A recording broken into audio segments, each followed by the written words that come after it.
এবার আমরা শুনব অলীক গল্পের পরবর্তী অংশ। অঘ্রাণের রাতে উল্টো ডিঙির খালের ওপর ছোট ছোট কুয়াশার স্তবক ভাসে। তারিণী মিত্তির রোড এখান থেকে অনেক দূরে। খালের পাশে পাশে পথ ধরে হেঁটে চলেছে অলীক। গিলে করা আদ্যির পাঞ্জাবি, ফরাসডাঙ্গা ধুতি আর সাদা নাগরা দিয়ে তৈরি লোকটা। মুচিদের ছোট বস্তিটা ডাইনে রেখে আরও কিছু দূর গিয়ে অলীক একবার থামে। পথের পাশে একটা টিউবওয়েলের পাম্পের হাতলটা ধরে চাপ দেয়। বেশ জোর লাগে এবং জোর দিতে গেলে ঘাড়ের মাংসপেশিগুলিও থরথর করে। সবই ভুলে গিয়েছিল অলীক। এতক্ষণে মনে পড়ে তারিণী মিত্তির রোডের সেই সন্ধ্যাটা তার হাত দুটোকে কিভাবে বলির পাঁঠার ঠ্যাঙের মতো মুচড়ে দিয়ে একেবারে পিঠের ওপর তুলে দিয়েছিল। টিউবওয়েলের জল ছলক দিয়ে উঠতেই আঁজলা করে তুলে জল ধরে অলীক। ঘাড়ের দুপাশটা জল দিয়ে মালিশ করে, তারপর চলতে থাকে। সোজা রাস্তা ছেড়ে ডাইনে আরও ছোট এবং গোবর মাখা একটা পথে নেমে পড়ে অলীক। পাশেই মহিষের খাটাল, পেছল হয়ে আছে ধরাতল, তবু পিছলে পড়ে না অলীক, স্বচ্ছন্দে চলতে থাকে। এবার দেখা যায় অনেকগুলি খোলার ঘর, মাঝে মাঝে এক একটা দালান বাড়িও আছে। চলতে চলতে একটা সরু গলির মুখে এসে দাঁড়ায় অলীক। Bhairabtala second lane. গলির ভেতরে ঢুকে কয়েকটা ঘর পার হয়েই একটা ঘরের দরজায় কড়া নাড়ে অলীক। সঙ্গে সঙ্গে দরজা খুলে যায়। কেরোসিনের একটা বাতি হাতে, লাল পেড়ে শাড়ি এবং টিকালো নাকছাবি একটি শীর্ণকায় নারী মূর্তি গৃহাগত অলীকের মুখের দিকে উদ্বিগ্ন দৃষ্টি তুলে প্রশ্ন করে, আজ আবার এত দেরি করলে যে?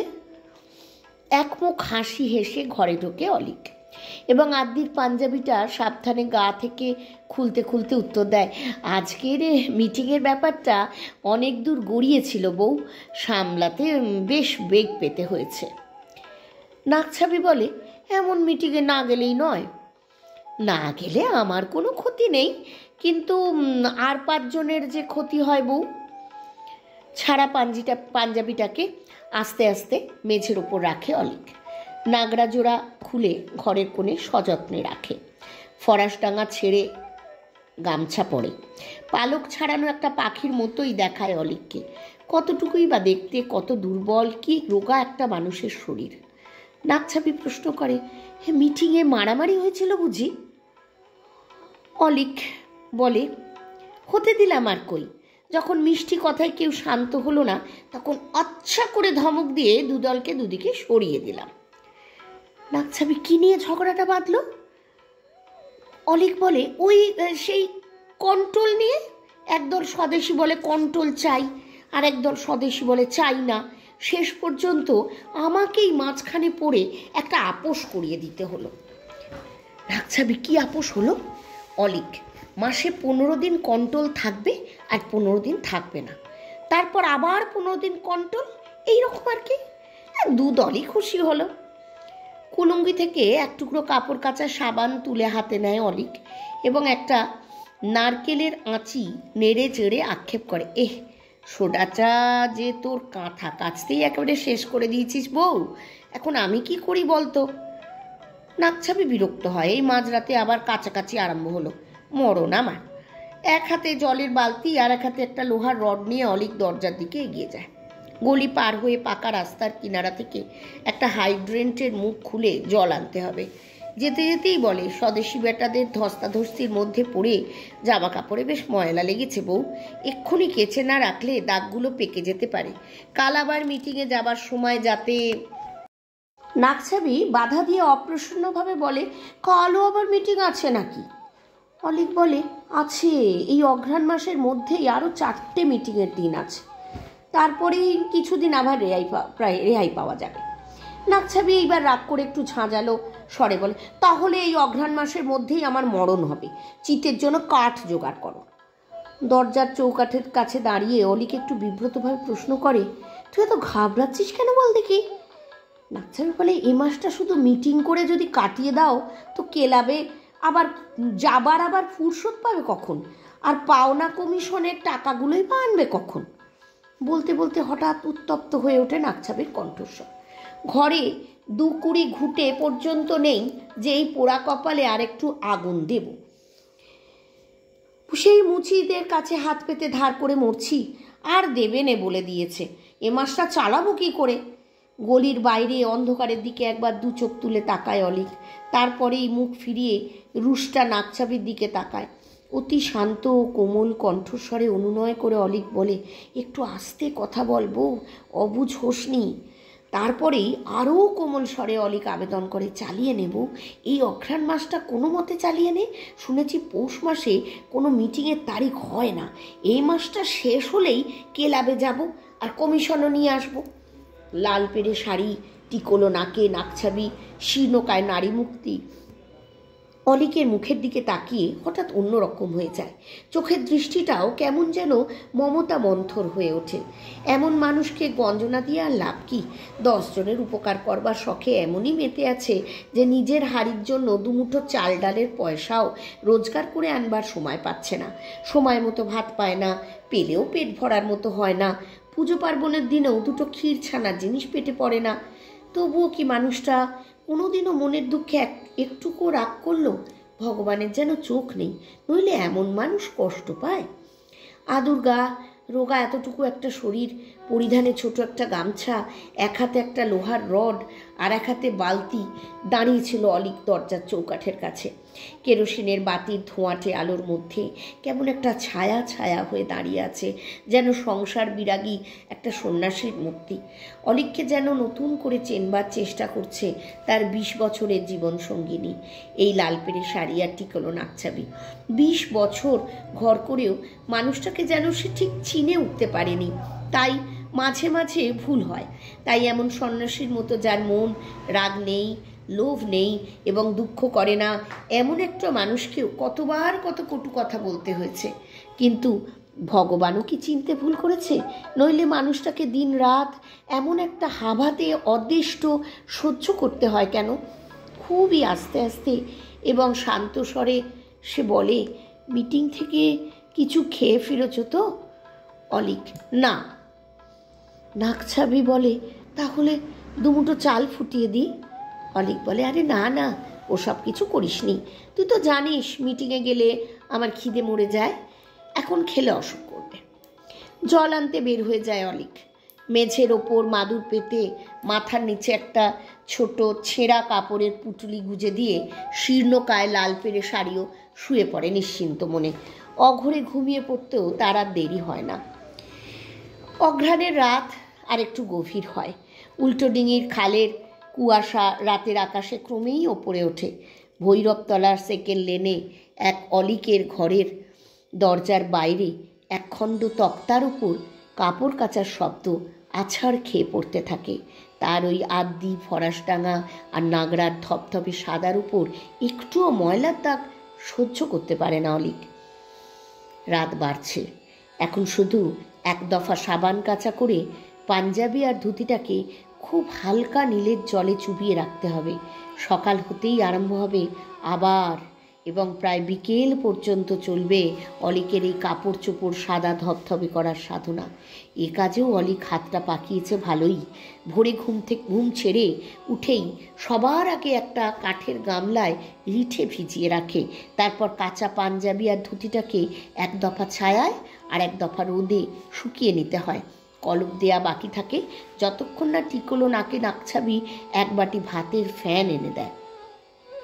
একটি আদ্যির পাঞ্জাবি এবং একটি ফরাসডাঙা ধুতি ছাড়া আরেকটি বস্তু আছে তার, সেটি একখানা মলমলের উড়নি। যেদিন একেবারে ভদ্রেশ্বর হতে হয়, মাঝে মাঝে দরকারও হয়, সেই দিন মলমলের উড়নিটিকে সাবান জলে, রিঠে ভেজানো জলে ও নীলের জলে চুবিয়ে আছড়ে আছড়ে দুধের মতন সাদা করে ফেলে অলিক। ইস্ত্রি করা শেষ হয় দুপুরের মধ্যে এবং বিকেল হলেই আরম্ভ হয় গিলে করা। গিলে করা যখন শেষ হয় তখন সন্ধে হওয়ার আর বেশি বাকি থাকে না। সন্ধেটাই তো আসল সময়। সকাল থেকে বিকেল পর্যন্ত যেন একটা ঘুমের মতো কাজ করে অলিক। সত্যি করে জেগে ওঠে তখনই, সেই যখন সন্ধে প্রদীপ পড়ে, সন্ধে প্রদীপ জ্বলে ওঠে ঘরে ঘরে। উল্টো ডিঙির খালের অলস নৌকোগুলির বুকের ভেতর এত বড় একটা কলকাতার পথে পথে যখন প্রদীপের আলো ঠিকরে পড়ে, ঠিক সেই সময় রাতের আলো তবু সহ্য করতে পারে অলিক, দিনের আলো একেবারেই না। সকালে বা দুপুরে ঘরের বার হলেই চোখে কেমন ধাঁধা লাগে, গায়ে রোদ লাগলে মাথা ঘোরে এবং গা বমি বমিও করে। আজ প্রায় 20 বছর হলো রোদের সঙ্গে জীবনের সম্পর্ক কবেই চুকিয়ে দিয়েছে অলিক। ওর কাছে দিনের বেলাটাই রাত্রির মতো, আর রাত্রিটাই হলো দিন। সারা দিনমান ঘরের মধ্যে আবদ্ধ থাকে অলিক।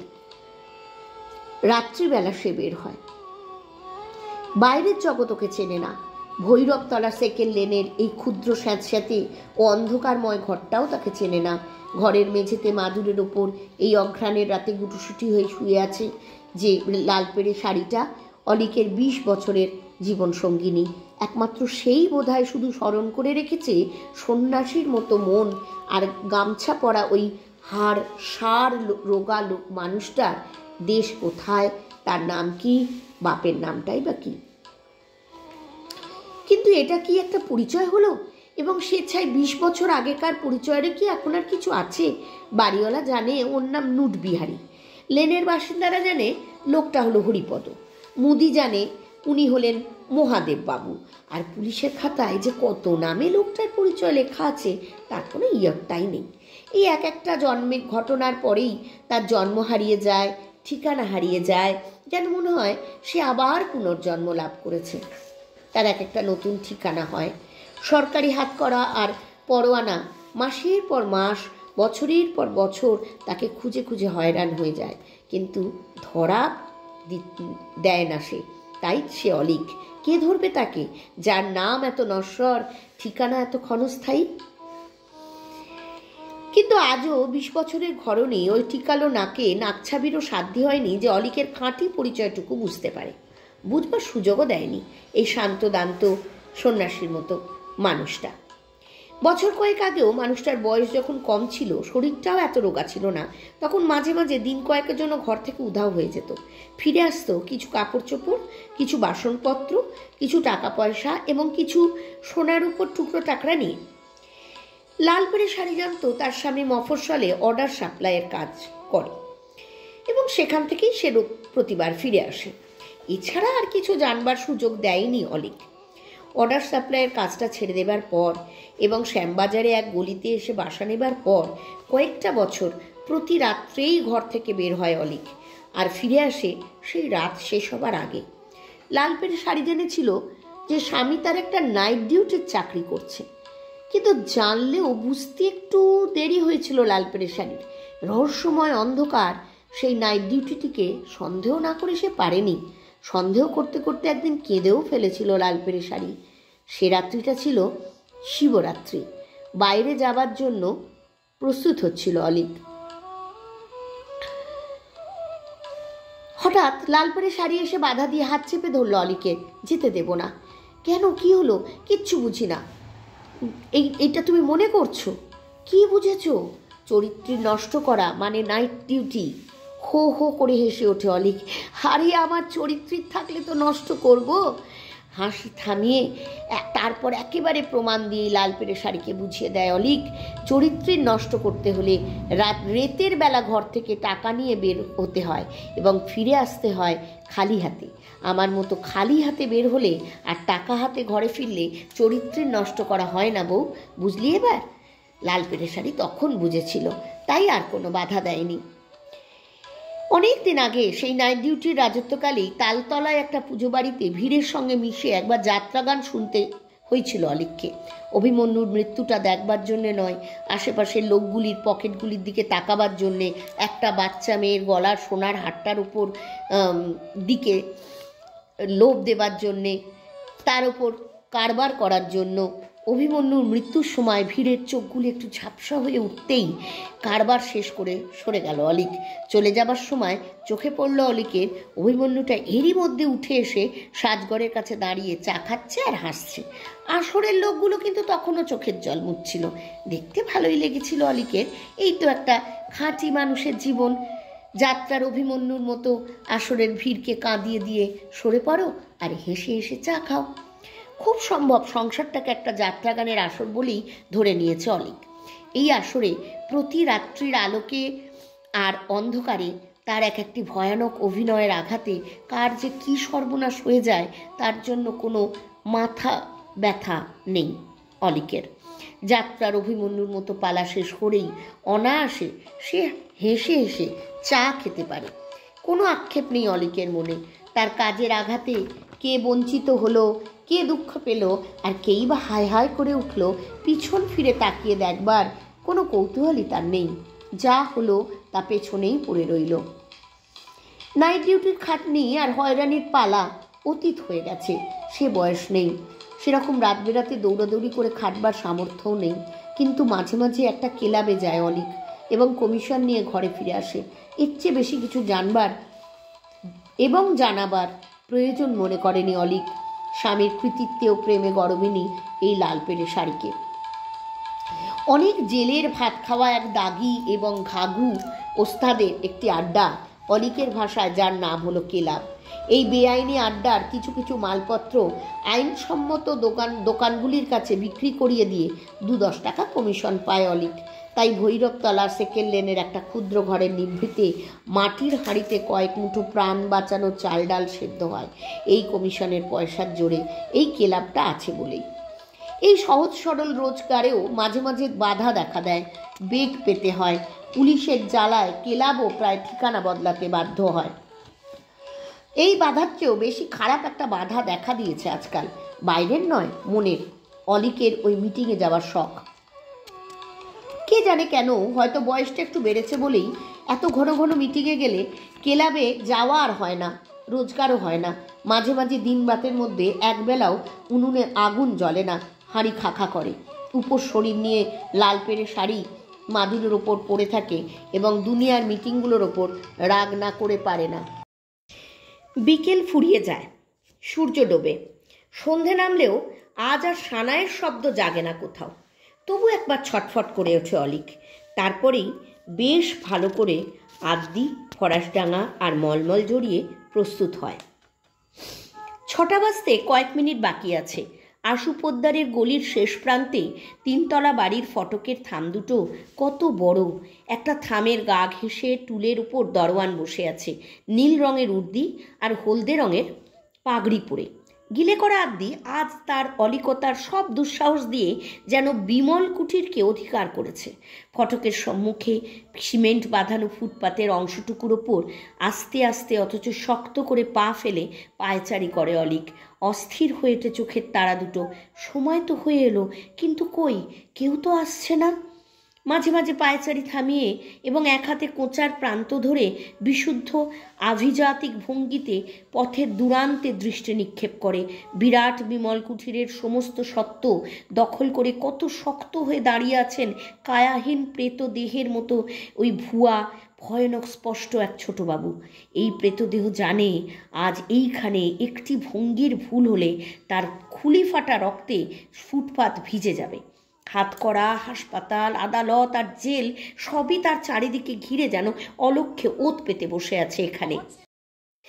একটু ভুল হলেই লাফ দিয়ে এসে গলা টিপে ধরবে এবং তারপরেই অলিকের একটা চলন্ত মৃতদেহের হাতে হাতকড়া দিয়ে টেনে নিয়ে যাবে। বিমল কুঠিরের বারান্দার দেয়ালে টুংটাং মিষ্টি শব্দে ঘড়ি বেজে ওঠে ঠিক 6টা। আশু পোদ্দারের গলির মিটমিটে আলো পার হয়ে উদ্বিগ্নভাবে হেঁটে হেঁটে বিমল কুঠিরের ফটকে জোরালো আলোর সামনে এসে দাঁড়ালো ভিক্ষার্থীর মতো বিনয়ী ও লোভী একটি মানুষের মূর্তি। সেই কালো কোট, নিরীহ প্রার্থীর ছদ্মবেশ ধরে চলে এসেছে কি ভয়ানক এক মহাজন। কিন্তু দুঃসাহসী অলিক আজ আর কোনো ভয়ের ধার ধারে না। অভ্যাসগত কালো কোটের দিকে তাকিয়ে স্বচ্ছন্দে হাসতে থাকে। ঠিক সময় মতো এসেছেন দেখছি। কালোকোট বলে, আপনার উপর যথেষ্ট উপদ্রব করলাম, কিছু মনে করবেন না। অলিক বলে, মোটেই না, তবে আমার একটা কথা আপনাকে রাখতে হবে। বলুন। কালোকোট বলে। অলিক বলে, আজ টাকাটা দিতে পারলাম না, কারণ সরকার মশাই আজ আসেননি। কাল পাবেন, কিংবা পরশু, কিংবা যে কোনো দিন এসে নিয়ে যাবেন। কালোকোট এবার ক্ষুব্ধ হয়ে ওঠে। আগে তাহলে কিন্তু, অলিক বলে, তাহলে কি কোণে রেখে চলে যাবেন? কোণের বাপের সঙ্গে ঝগড়া বাঁধাবেন? উত্তর দেয় না কালোকোট। কর্কশ দাড়ির দৃঢ়তা দেখে অলিকও ঘাবড়ে যায়, কিন্তু মাত্র এক মুহূর্তের মতো, তার বেশি নয়। কালোকোটের দিকে তাকিয়ে অলিক প্রশ্ন করে, আপনি কি কাজ করেন? কাপড়ের দোকানে কাজ করি। খাতা লেখেন? আগে না, দারোয়ানের কাজ করি। আমার ব্যাংকে দারোয়ানের কাজ করবেন? মাইনে 80 টাকা, জলখাবার বাবদ আরও 15। অলিক বলে ওঠে। কর্কশ দাড়ির অনড় দৃঢ়তা হঠাৎ বিচলিত হয়। হাত দুটো জোর করে বুকের কাছে তুলে নিয়ে এবং মাথাটা একটু ঝুঁকিয়ে কালোকোট বলে, আগে হ্যাঁ, এত বড় অনুগ্রহ যদি সত্যিই করেন তবে তবে আর কি বলবো, আপনার জীবন দীর্ঘ হোক। অলিক বলে, তাহলে কথা দিচ্ছেন? কালোকোট, কোন কথা আগে? অলিক, কথা হচ্ছে আসছে মাসেই আমার ব্যাংকে কাজ নেবেন, আর টাকা পয়সার কথা তুলে কখনো মেয়ের বাপের সঙ্গে কোনো রকম তক্কাতক্কি করবেন না, সেই কথাটার কথাই বলছি আর কি। ও হ্যাঁ, আপনি স্বয়ং যখন এর মধ্যে রয়েছেন তখন আমার আর তক্ক করার কোনো দরকার নেই হুজুর। যান, এবার বেশ আনন্দ করে বরকনে তুলে নিয়ে বাড়ি চলে যান। আর সাবধান, মেয়ের বাপের কাছে টাকার কথা একেবারেই তুলবেন না। দুহাত জড়ো করে এবং কোমর ঝুঁকিয়ে অভিবাদন জানিয়ে কালোকোট বলে, জি আজ্ঞে। চলে গেল কালোকোট। অলিক তার এমন একটা অগ্নি পরীক্ষাও স্বচ্ছন্দে পার হয়ে গেল গিলে করা আদ্যি। বিমল কুটিরের ফটক পেছনে রেখে আশু পোদ্দারের গলির শেষ ল্যাম্পপোস্ট পার হয়ে বড় রাস্তায় এসে হেসে ফেলে অলিক। ফুটপাত ধরে সোজা চলতে থাকে। আজ আর কোনো কাজ নেই। অঘ্রাণের সন্ধ্যাটা শুধু এইভাবে মনের খুশিতে চলে চলে হেসে হেসে শেষ করে দিতে হবে। কোনো লক্ষ্য নেই, কোনো গন্তব্যও নেই। ফিরে আসার একই ফুটপাত ধরে সে আবার উল্টো মুখে চলতে থাকে। আশু পোদ্দারের গলির মুখে এসে সে কিছুক্ষণ দাঁড়ায়, তারপর আবার বড় রাস্তার ফুটপাত ধরে এগিয়ে যায়। ঘুরে ফিরে সেই আবার আশু পোদ্দারের গলির মুখ। ল্যাম্পপোস্ট মিটিমিটি করে জ্বলে। চুপ করে দাঁড়িয়ে থাকে অলিক। 7টা প্রায় বাজে। অলিকের প্রাণটা যেন একটা বাঘিনীর আত্মা, যেন অনেক অন্বেষণের পর এই গলির ভেতরে তার হারানো শাবকের কচি গায়ের গন্ধ আবিষ্কার করেছে।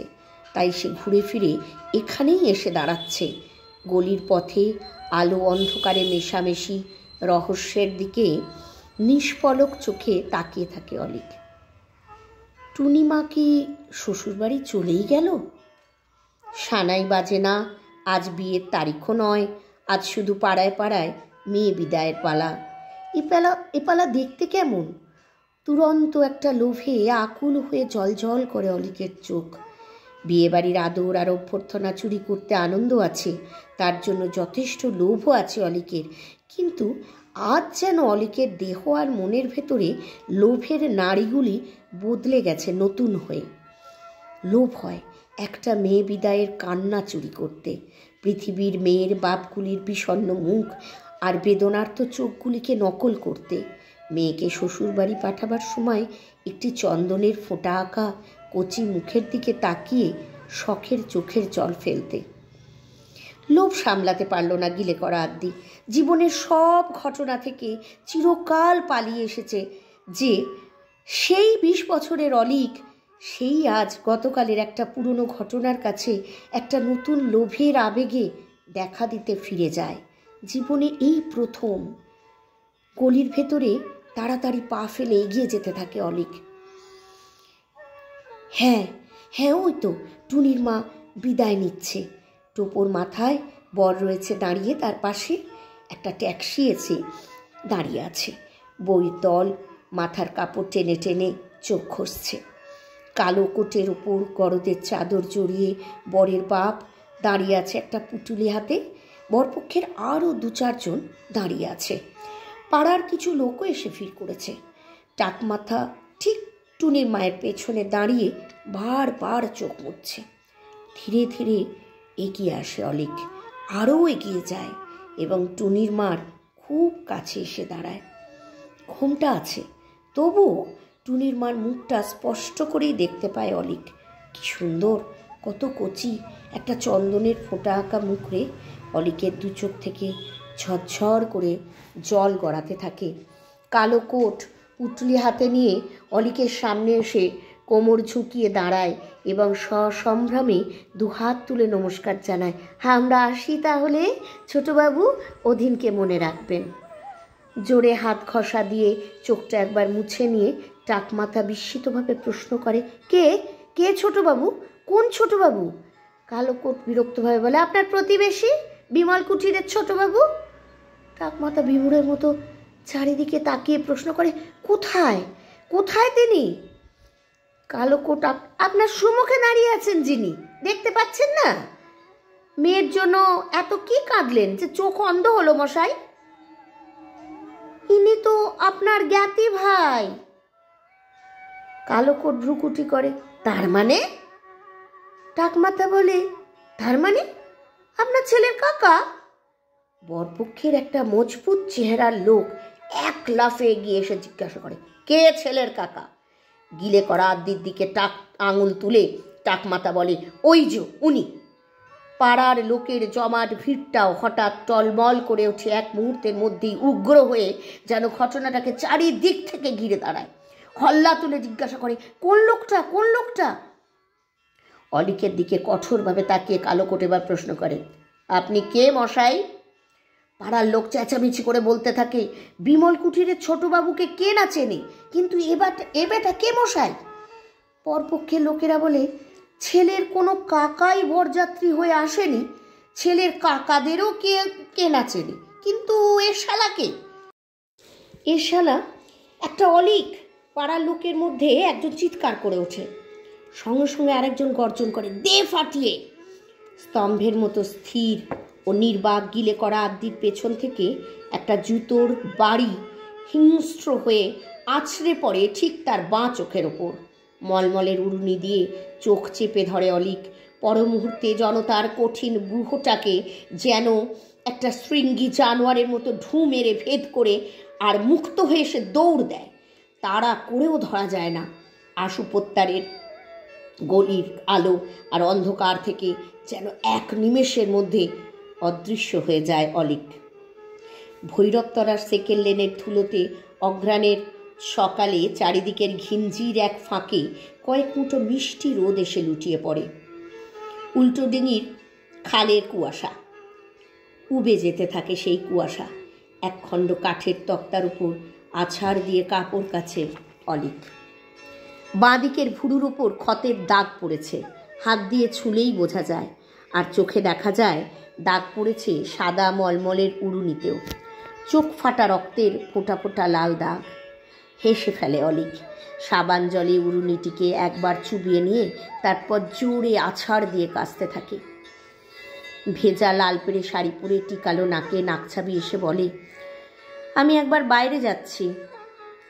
নাকছাবির হাতে একটা মাটির সরার উপরে কয়েক মুঠো চাল, এক ঢেলা গুড় আর কয়েকটা বেলপাতা। অলিক কৌতূহলিয়ে জিজ্ঞাসা করে, কোথায় যাচ্ছিস বউ? ভৈরবীতলায় পুজো দিতে। কিসের পুজো? মানত করেছিলাম তাই। কিসের মানত? তা শুনে তোমার লাভ কি? বলই না, শুনলে খেতি তো আর হবে না। কাল ভরা সন্ধ্যের সময় একটা ডাকাতের মতো মুখ করে আর কি বলতে বলতে ঘর থেকে ছুটে বের হয়ে গেলে, মনে নেই? মনে পড়েছে। তাতে তোর মানত করবার কি দরকারটা হলো? মানত করেছিলাম ঠাকুর যেন তোমার সব আপদ কেটে দিয়ে রাতের মধ্যেই তোমাকে ঘরে ফিরিয়ে দেয়। কাপড় কাচা থামিয়ে হো হো করে হাসতে থাকে অলিক। বাবা ভৈরব এতদিনে তোর একটা কথা রেখেছে, তাই না? রেখেছেন বই কি। নাকছাবি তার পুজোর পসরা নিয়ে হাতে নিয়ে দরজার দিকে এগিয়ে যায়। অলিক ডাকে, শুনছিস বউ? দাঁড়ায়, ফিরে তাকায় নাকছাবি। অলিক হেসে এসে বলে, আর কোনো মানত করবি না? বল, কি মানত করব? সেই মানতটা আরেকবার কর না। কোন মানত? মনে পড়ে না নাকছাবির। সারা জীবন ধরে কত ঠাকুরের কাছে কত মানতই তো সে করেছে। আজ আবার নতুন করে কোন পুরনো মানতের কথা তুলছে মানুষটা? নাকছাবি জানতে চায় কোন মানতটা। কি কালো নাকে নাকছাবির মুখের দিকে একটা বিহ্বল দৃষ্টি তুলে অলিক বলে, তোর কোলে একটা আসুক এবার। চমকে ওঠে নাকছাবি, তারপরেই মুখ ঘুরিয়ে অন্যদিকে তাকায়। আজ এতদিন পরে সে মানতের কথা আবার তোলে কেন এই সন্ন্যাসীর মতো মানুষটা? কি লজ্জা! নাকছাবির শীর্ণ ও সাদা ঠোঁট দুটো মুহূর্তের মধ্যে লালচে হয়ে ওঠে। একটা অদ্ভুত হাসির ছোঁয়া লাগে।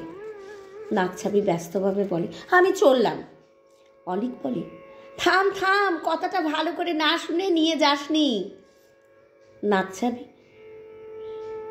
শুনলাম তো, আর একটু শুনে নে। বল, কিন্তু ঠিক করেছিস কিছু? কি চাইবি, ছেলে না মেয়ে? তুমি যা বলবে। মেয়ে চাই। নিষ্পলক চোখ তুলে তাকিয়ে থাকে অলিক। ঠান্ডা ও সাদা হৃৎপিণ্ডটা যেন একটা উত্তাপের জন্য তৃষ্ণার্ত হয়ে তাকিয়ে আছে। নাকছাবি বলে, বেশ তো, তাই হবে। আর দেরি করে না নাকছাবি। দরজা পার হয়ে ব্যস্তভাবে চলে যায়। অলিকও তার নিষ্পলক দৃষ্টিটাকে আবার ঘুরিয়ে নেয়। দুহাত চালিয়ে কাপড় কাচতে থাকে। আরেকবার সাবান জলে চুবিয়ে নিয়ে সাদা মলমলের উড়নিটাকে তক্তার উপর আছাড় দিতে থাকে অলিক। উড়নিটার সাদার উপর লাল লাল দাগগুলি ফিকে হয়ে আসছে, যেন মিলিয়ে যাচ্ছে কতগুলি ফোঁটা ফোঁটা চন্দনের দাগ। নীলের জলে ডুবিয়ে নিয়ে উড়নিটাকে আস্তে আস্তে আরেকবার মেলে ধরে অলিক। চোখ দুটো বড় বড় করে বুঝতে চেষ্টা করে দাগগুলি কি সত্যিই ঝাপসা হয়ে এলো, না তার চোখ দুটো ঝাপসা হয়ে যাচ্ছে। ধন্যবাদ। গল্পটি একটি গভীর মনস্তত্ত্বের গল্প এবং ভীষণভাবে বাস্তব। আজকের গল্পের মতো যদি আরও এরকম মনস্তাত্ত্বিক গভীরতার গল্প শুনতে চান, তার জন্য আমাদের এই চ্যানেলকে সাবস্ক্রাইব করুন, লাইক করুন, কমেন্টে জানাতে ভুলবেন না আপনাদের কেমন লাগলো এবং কী ধরনের গল্প আপনারা শুনতে চান সেটাও জানাতে পারেন। আর আমাদের এই চ্যানেলটিকে খুব ভালো করে শেয়ার করতে থাকুন। আজকের মতো টাটা।